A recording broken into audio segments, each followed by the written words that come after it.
Le Bitcoin et le marché crypto-monnaie vont mal, malgré ce rebond que nous avons connu aujourd'hui. On est revenu chercher les 109 000 $. Mais attendez avant de croire à ce piège. Je vais vous montrer concrètement dans cette vidéo pourquoi est-ce que en ce moment le Bitcoin, mais le marché crypto-monnaie dans sa globalité sont concrètement en train de montrer des signaux de faiblesse. À court terme, on pourrait connaître un retracement assez profond. Donc vraiment les amis, restez avec moi jusqu'au bout de cette émission parce que c'est ce qu'on va aller voir tout de suite.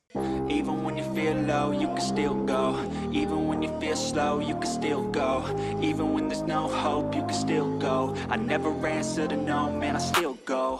Go, go, go, go, go, go, go, go, go, go, go, go, yo, go, go, go. Et bien le bonjour à tous et à toutes les amis, j'espère que vous allez bien, bienvenue sur ma chaîne, je suis Adam de la chaîne YouTube Cryptologique et aujourd'hui on se retrouve pour une analyse du marché crypto-monnaie parce que concrètement le marché crypto-monnaie va mal et vous allez voir que en termes d'informations techniques, c'est-à-dire concrètement sur les graphiques et qu'est-ce qui se passe derrière ce genre de mouvement qu'on a pu connaître aujourd'hui, eh bien ça ne va pas bien. Je vais vous montrer tout ça et comme d'habitude les amis, restez jusqu'au bout de l'émission parce que chaque information qui vont être partagées sont pertinentes et vont vous permettre d'éviter de tomber dans ce style de piège. Si le menu vous plaît, n'hésitez pas à laisser votre meilleur like ainsi que votre meilleur commentaire, ça soutient vraiment énormément la chaîne et surtout ça fait extrêmement plaisir. On est du coup ici sur le Bitcoin et comme je l'ai dit en introduction d'émission, Bitcoin ainsi que le marché crypto-monnaie dans sa globalité vont mal, clairement ça sent mauvais ce qu'il se passe en ce moment même. Aujourd'hui on est lundi, on assiste à un énorme pump, on revient chercher les 109 494 $ et donc directement ici le point le plus haut que nous avions connu mardi 17 décembre 2024. Mais je vais vous montrer concrètement pourquoi est-ce qu'il y a de fortes probabilités que ce mouvement soit uniquement un piège, mais en plus de ça on le met en place un lundi. Et vous le savez, ça fait longtemps que je vous en parle, le lundi, donc le début de semaine, c'est souvent extrêmement piège et on utilise justement les débuts de semaine pour piéger les débutants qui voient du vert sur la map et donc qui commencent à acheter ou à faire du DCA. Donc réellement, concrètement, prenez vos précautions les amis. Certes, on a assisté aujourd'hui à un très fort rebond, on est revenu pinguer, vous voyez ici du coup l'ATH précédent, mais vous allez voir avec moi que malgré ce nouvel ATH, on n'a liquidé aucun short quasiment. Et comme vous le savez, si on met en place un mouvement haussier mais qu'on ne liquide quasiment aucun short, eh bien ça montre quoi? Ça montre qu'il n'y a pas d'intérêt à aller plus haut en ce moment. Donc je vais vous montrer tout à fait tout ça et vraiment les amis ici j'ai envie de vous donner ce signal de prudence. On a vu aussi le dollar Trump qui s'est lancé, si on regarde un petit peu ensemble. Ah, où est-ce qu'il se trouve aujourd'hui? Mais c'est complètement crazy, il a réussi à monter dans les grosses capitalisations du marché crypto-monnaie. Donc ici, on a Official Trump numéro 18. C'est complètement crazy les amis, ça veut dire quoi? Ça veut concrètement dire que on a un shitcoin qui a été lancé qu'en moins de 24 heures, il arrive à obtenir une capitalisation de 10 milliards 500 millions de capitalisation. C'est complètement une folie et ça montre un petit peu en ce moment la perspective dans laquelle sont les investisseurs sur le marché crypto. Pour la plupart, c'est des gamblers, c'est des joueurs. Et quand il y a trop de joueurs sur le marché, quand il y a trop de personnes qui pensent devenir riches en très peu de temps avec des actifs ou avec des effets de levier, eh bien la majeure partie du temps, ça montre que justement on prépare un secouage de cocotier. Un secouage de cocotier, c'est très simple, hein, c'est un mouvement ici, comme vous le voyez, on est monté bien haut, on a fait rentrer pas mal d'acheteurs à ce niveau-là. Et qu'est-ce qu'on vient faire? Eh bien on vient concrètement chercher le point bas inverse. Ici, en quelques jours, quelques semaines, on pourrait tout simplement réaliser une baisse de 22-25% pour venir calmer l'euphorie parce que c'est complètement fou ce qu'il se passe en ce moment. Le marché crypto réagit de manière trop spéciale et en plus de ça, on a des combats en ce moment entre des whales. Les whales se battent elles-mêmes. On a eu des whales qui ont commencé à shorter très fortement et également des whales qui ont acheté spot parce que sans doute ils ont réussi enfin pour eux à trouver les liquidités nécessaires pour pouvoir fill, donc rentrer en position agressive. S'ils avaient par exemple 50 millions de dollars de BTC, bah, tant qu'ils n'y ont pas en face 50 millions de dollars de BTC vendus, eh ben, ils ne peuvent pas directement les filer au marché. Et donc, sans doute qu'il y a aussi eu ici du spot, donc des grosses whales qui ont commencé à se positionner en spot. Mais court terme, vous allez voir qu'on a très peu de bons signaux. Je vous montre ça avec les liquidations. C'est complètement fou. Ici, dimanche, hein, donc hier tout simplement, on a eu un mouvement baissier. Hein, vous avez vu ici en une seule bougie. celle-ci qui nous a ramené des 106 000 ici jusqu'aux 96 000 $. Et regardez les liquidations qui ont eu lieu. Ici, hier, directement, on a liquidé 831 millions de dollars de position longue.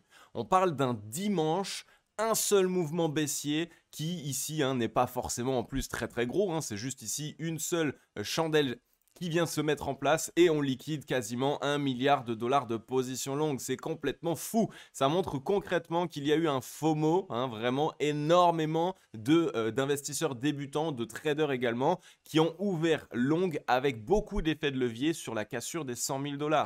Et je le vois dans le groupe Telegram, tout le monde, tous les jours ne fait que me dire « Mais attends, ça y est Adam, on a passé les 100 000, c'est le moment, il faut acheter. Oh là là, j'ai l'impression de rater le train. Oh là là, le scénario est invalidé, blablabla. » Tout le monde se met à pleurer. Les amis, c'est un signal concret qui montre que le marché actuellement déborde et il est bien trop excité, il y a bien trop d'euphorie et on ne posera pas un bottom comme ça. Même si en ce moment on a l'impression ici de rater le train, qu'on a l'impression que BTC va continuer son mouvement haussier, comment vous voulez continuer un mouvement haussier avec ici quasiment 800 millions de dollars de position longue liquidées sur un seul mouvement. Dès qu'on est repassé au-dessus des 100 000 ici, on a eu un FOMO massif. Tous les investisseurs débutants ont complètement FOMO sur cette cassure des 100 000.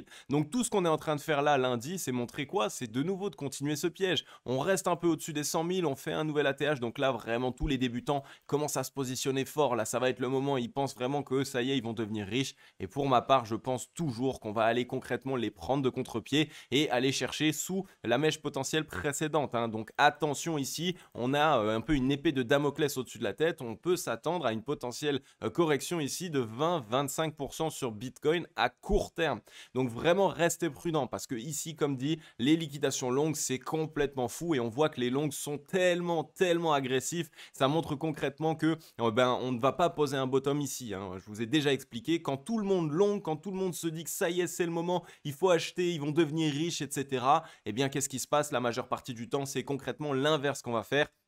Et là, dans les liquidations, c'est complètement retranscrit. Le 18 janvier, donc samedi, on avait liquidé 379 millions de dollars de position longue. Aujourd'hui, on a déjà, alors qu'on n'a même pas réalisé quasiment de mouvement baissier, on a déjà liquidé 184 millions de dollars de position longue. Donc là, on est quasiment en 3 jours sur 1 milliard de dollars de position longue liquidée, alors qu'on n'a même pas encore mis en place un réel mouvement baissier. On a eu à peine une chandelle. Donc vraiment, les amis, ne tombez pas dans ce piège. Là, en ce moment même, les whales sont en train d'essayer de piéger un maximum d'acheteurs et dès qu'ils vont les piéger, ça va aller très vite. Il va y avoir sans doute un flash crash. Flash crash, ça veut dire quoi? Ça veut dire une correction extrêmement rapide, mais surtout qui fait beaucoup de peur. Donc quelque chose de ici très rapide, ça pourrait même se faire d'une manière assez rapide comme ça. Donc ici, en gros, on empile des premiers chandeliers et ensuite, on peut avoir une très grosse mèche très rapide qui vient directement sous les liquidités précédentes. Donc ça, on l'a déjà vu, des gros mouvements, des chandeliers japonais très importants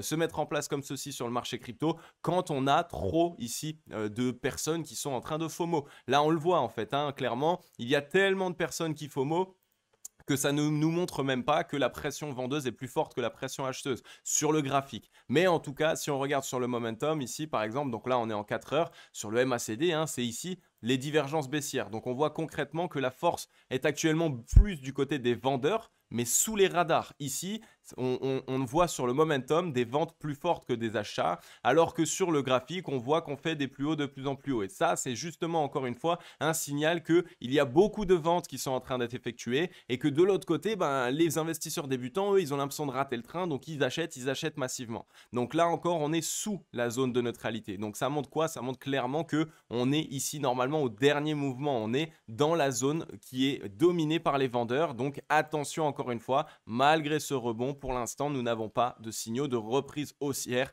et je tiens à vous préciser de faire extrêmement attention, ok?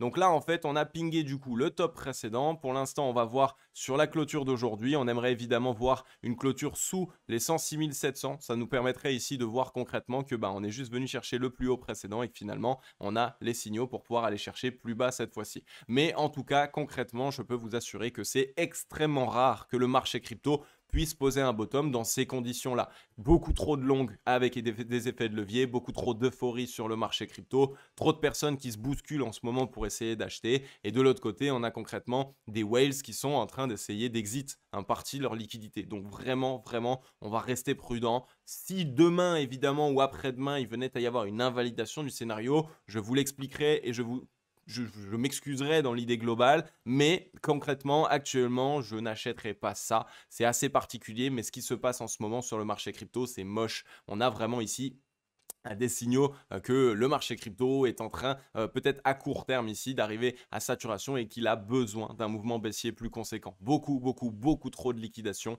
du côté des longs quand on met en place des mouvements baissiers. Et ça, on peut le voir aussi sur le gold, hein. Le gold, je vous ai déjà expliqué, il a une vraie corrélation avec le BTC, puisque les deux sont vus comme des valeurs refuges, ce qui fait que du coup, en termes d'action du prix, en termes de mouvement, la majeure partie du temps, BTC et le gold se rejoignent. Ils ont des vraies corrélations. Et bien là, ici, on voit que le gold, lui, ne fait rien quasiment. Donc, BTC, lui, est venu chercher son ATH précédent. Le gold, lui, absolument pas. Vous voyez que pour l'instant, il est toujours dans une attente d'une décision du dollar. Ça, je vais vous le montrer tout à l'heure. Le dollar aussi, c'est très important de le prendre en compte.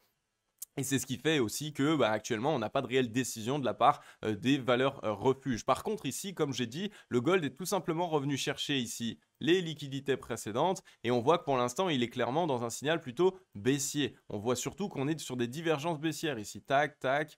Tac, tac. Donc concrètement, le gold, lui, est en train de consolider.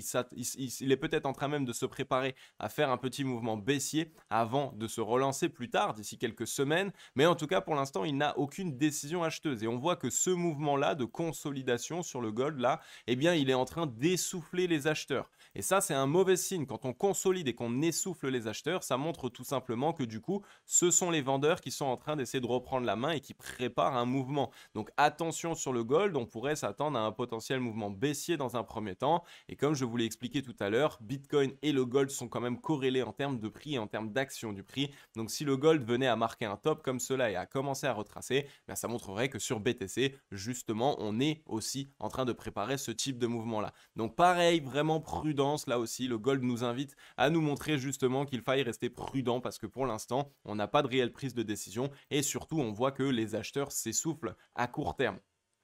Maintenant sur Ether, vous voyez Ether n'a rien à voir par rapport au Bitcoin ici. Ces mouvements de prix sont complètement distincts en ce moment et c'est assez rare. Généralement, évidemment, pump de BTC, Ether pump également. Surtout dans ces phases en ce moment, on pourrait voir un Ether se relancer, mais vous voyez que pour l'instant, ce n'est absolument pas le cas. On est toujours en train de faire donc ici des plus hauts de plus en plus bas et des plus bas de plus en plus bas. Donc la dynamique est bien baissière sur Ethereum en ce moment. On a retesté, vous voyez ici, quasiment la zone de neutralité à la baisse et pour l'instant, les volumes sont concrètement du côté des vendeurs sur Ether.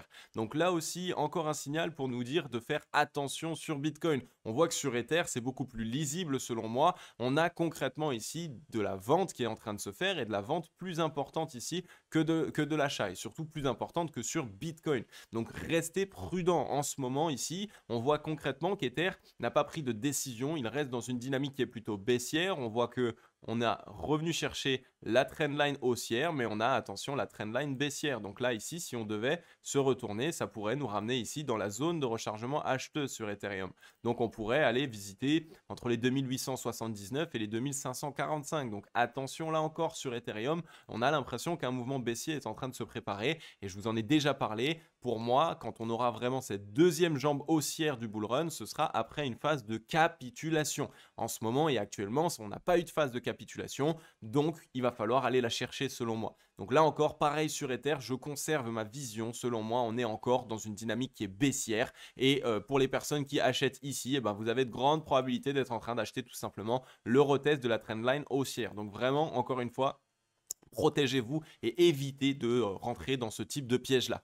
D'ailleurs, les amis, je n'ai pas précisé, vous êtes souvent très nombreux à me dire, une fois qu'une vidéo est publiée, alors du coup, Adam, l'update, est-ce que ton scénario est toujours valide? Est-ce que c'est toujours le moment, etc., etc. Donc, par rapport aux analyses que je partage, eh bien, souvent, vous aimeriez avoir des updates plus rapides. J'ai lancé le canal Telegram, c'est tout à fait gratuit, 100% gratuit pour tout le monde. Donc, c'est mon canal ici que vous pouvez rejoindre avec le lien dans la description. À l'intérieur, je réalise à chaque fois des updates par rapport au scénario. Donc, quand je vois que vous paniquez ou quand il y a des mouvements qui se passent passe sur le marché crypto, eh bien je vous explique si oui ou non, on est encore concrètement en train de valider notre scénario ou est-ce qu'au contraire on a invalidé le scénario. Et ensuite je vous partage des informations et des analyses comme ce type d'analyse ici pour vous expliquer concrètement ce qu'il se passe. Donc n'hésitez pas, je vous laisse le lien en description pour toutes les personnes qui suivent mes vidéos. Bah ça peut vous permettre d'avoir du coup accès à des petits updates plus rapidement que quand je dois faire une analyse complète et une vidéo complète. Donc n'hésitez pas, d'ailleurs j'ai fait un gros message vocal ici de 6 minutes pour vous expliquer pourquoi est-ce qu'on a eu ce mouvement sur BTC et qu'est-ce qu'il s'est passé. Donc je vous laisse tout simplement le lien en description. Et ensuite, on va aller du coup ici sur le crypto total. Le crypto total, lui, pareil, dans une disposition assez complexe. On voit que dans un esprit d'idée globale, pour l'instant, on est repassé au-dessus de la trendline ici. Je vous avais mis en place un bull flag, on avait cassé à la hausse, mais on voit que pour l'instant, on n'arrive pas à repasser cette zone. Donc, on est sans doute peut-être, non pas dans un bull flag comme je le voyais, mais peut-être dans un range. Donc ça pourrait être possible. On verrait ici du coup la borne haute à ce niveau-là. Et on pourrait voir la borne basse à ce niveau-là. Donc ça pourrait être en fait un range, une consolidation ici. Et donc on est venu chercher la borne haute et finalement on va aller s'attaquer à la borne basse. Ok, donc là encore, on va rester prudent. Encore une fois, pour moi, tant qu'on n'a pas retesté les 3000 milliards de capitalisation, je ne pense pas qu'on va poser le bottom. Parce que les 3000 milliards de capitalisation, c'est une zone très importante à retester pour nous assurer tout simplement que les acheteurs peuvent nous permettre de continuer ce mouvement haussier et donc continuer ce bull run. Donc attention, attention, ne faites pas preuve d'impatience. Pour l'instant, nous n'avons pas encore de réels signaux de reprise et tant qu'on ne viendra pas réussir à bien s'installer au-dessus des 3720 milliards de capitalisation, pour moi, on conserve ici plutôt un objectif baissier à court terme encore une fois. Ok.